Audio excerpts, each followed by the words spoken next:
Dodd-Frank is over 800 pages long. It doesn't have many answers,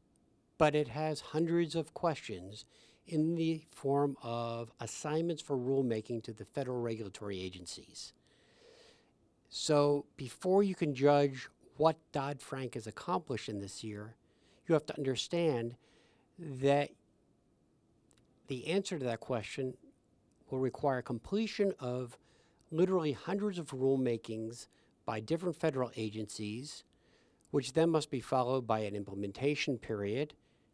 that involves an incredible number of interpretive questions that will be asked,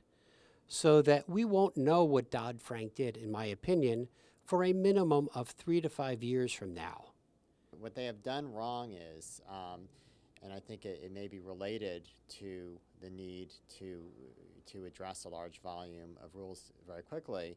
is to miss the most important part of this, which is to understand the cost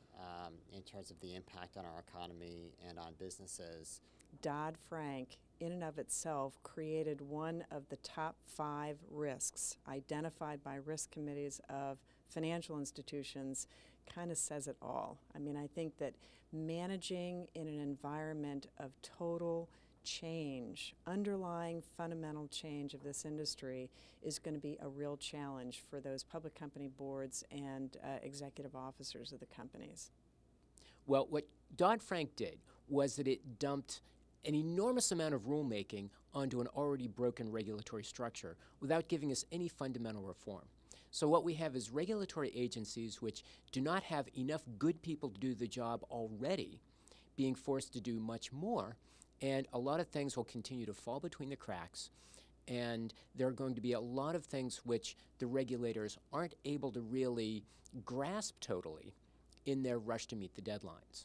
I think Dodd-Frank has caused a lot of uncertainty and a lot of unease, that people don't know what the rules of the road are, and therefore they're just sidelining capital, they're not growing, and as a result we've seen that with sluggish job growth, amongst other things. And unfortunately I think that's going to be a period of time that's going to go on, and it'll probably get worse before it even gets better.